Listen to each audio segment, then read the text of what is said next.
नमस्कार, मैं हूं विजयश्री और आप देख रहे हैं यूपी न्यूज। आज की रिपोर्ट में हम बात करेंगे मध्य प्रदेश के स्वास्थ्य सिस्टम से जुड़ी उस गंभीर और परेशान करने वाली सच्चाई की जिसने पूरे प्रदेश को झकझोर कर रख दिया है। एक ऐसा मामला जिसमें आंकड़े सिर्फ नंबर नहीं है बल्कि सैकड़ों परिवारों की उजड़ी हुई दुनिया की कहानी है। मध्य प्रदेश का स्वास्थ्य विभाग एक बार फिर देश भर में सुर्खियों में है और इस बार वजह है बच्चों की मौत। मामला छतरपुर जिले के जिला अस्पताल से जुड़ा है, जहां बीते 8 महीनों में 409 बच्चों की जान जाने का आधिकारिक रिकॉर्ड सामने आया है। जैसे ही यह जानकारी सामने आई, हड़कंप मच गया और केंद्र सरकार के अधीन नेशनल हेल्थ मिशन ने राज्य सरकार से इस पूरे मामले पर विस्तृत रिपोर्ट तलब कर ली। छतरपुर जिला अस्पताल से जुड़ा यह आंकड़ा किसी एक दो दिन या किसी एक वार तक सीमित नहीं है। सरकारी दस्तावेजों के मुताबिक इस साल अप्रैल महीने से लेकर अब तक अस्पताल में इलाज के दौरान 409 बच्चों की जान चली गई। इनमें नवजात शिशु भी शामिल हैं और वे बच्चे भी जिन्हें गंभीर हालत में अस्पताल लाया गया था। ये आंकड़ा सामने आते ही सवाल उठने लगे कि क्या यह सिर्फ मेडिकल जटिलताओं का मामला है या फिर सिस्टम की लापरवाही ने इन मासूमों की जिंदगी छीन ली।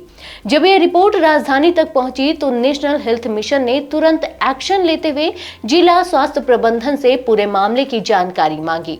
मामले की गंभीरता को देखते हुए छतरपुर के मुख्य चिकित्सा एवं स्वास्थ्य अधिकारी यानी CMHO डॉक्टर RP गुप्ता ने इन मौतों की पुष्टि की।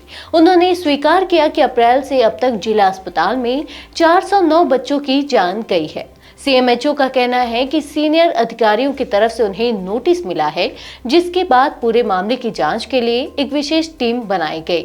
उनका दावा है कि जांच लगभग पूरी हो चुकी है और रिपोर्ट जल्द ही उच्च अधिकारियों को भेजी जाएगी।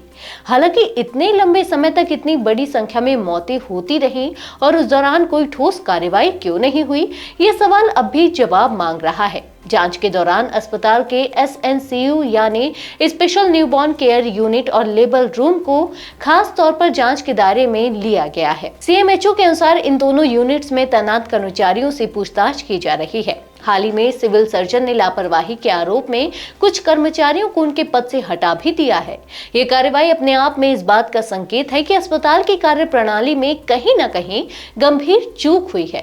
सवाल यह भी है कि क्या यह कार्रवाई पर्याप्त है या फिर जिम्मेदारी सिर्फ निचले स्तर के कर्मचारियों तक ही सीमित कर दी जाएगी।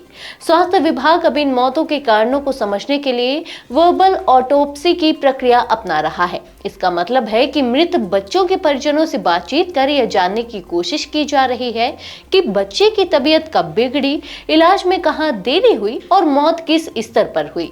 क्या बच्चे की जान अस्पताल पहुंचने से पहले गई, अस्पताल के रास्ते में गई या फिर इलाज के दौरान। इन सवालों के जवाब तलाशने की कोशिश की जा रही है ताकि बच्चों के जान जाने के सही कारणों का विश्लेषण किया जा सके। हालांकि परिजनों के लिए यह प्रक्रिया बेहद दर्दनाक है, क्योंकि हर सवाल उनके जख्मों को फिर से हरा कर देता है। प्रशासन की तरफ से इन मामलों के पीछे कई तकनीकी और सामाजिक कारण गिनाए जा रहे हैं। अधिकारियों का कहना है कि जिले के ग्रामीण इलाकों से गर्भवती महिलाओं को समय पर अस्पताल लाने में देरी हो जाती है। कई मामलों में प्राथमिक या बाहरी स्वास्थ्य केंद्रों से मरीजों को समय पर रेफर नहीं किया जाता। इसके अलावा एम्बुलेंस की कमी भी एक बड़ी समस्या बताई जा रही है। जरूरतमंद मरीजों को समय पर एम्बुलेंस न मिलने की वजह से इलाज में देरी होती है, जिसका सीधा असर बच्चों की जान पर पड़ता है। स्वास्थ्य विभाग का यह भी कहना है कि कुछ बच्चों में जन्म से ही गंभीर शारीरिक या चिकित्सकीय समस्याएं होती हैं, जिनका इलाज बेहद जटिल होता है। ऐसे मामलों में पूरी कोशिश के बावजूद बच्चों को बचा पाना संभव नहीं हो पाता। इसके साथ ही अस्पताल पहुंचने के बाद ऑपरेशन या सामान्य प्रसव की प्रक्रिया में होने वाला विलंब भी जान जाने का एक बड़ा कारण बताया जा रहा है। प्रशासन इन सभी पहलुओं को तकनीकी खामियों के तौर पर पेश कर रहा है, लेकिन सवाल यह है कि क्या इतने बड़े आंकड़े को सिर्फ तकनीकी खामी कहकर टाला जा सकता है। CMHO डॉक्टर RP गुप्ता का दावा है कि मामले के सामने आने के बाद अस्पताल में मॉनिटरिंग बढ़ाई गई है। उनका कहना है कि पहले बच्चों की जान जाने का प्रतिशत ज्यादा था, लेकिन अब यह घटकर 6% से नीचे आ गया है। अधिकारियों का तर्क है कि सख्त निगरानी और बेहतर प्रबंधन के चलते हालात में सुधार देखने को मिल रहा है। हालांकि 409 बच्चों की जान जाने के बाद आया यह सुधार कई लोगों को बहुत देर से उठाया गया कदम लग रहा है। इस पूरे मामले ने मध्य प्रदेश के सरकारी स्वास्थ्य दावों पर गंभीर सवाल खड़े कर दिए हैं।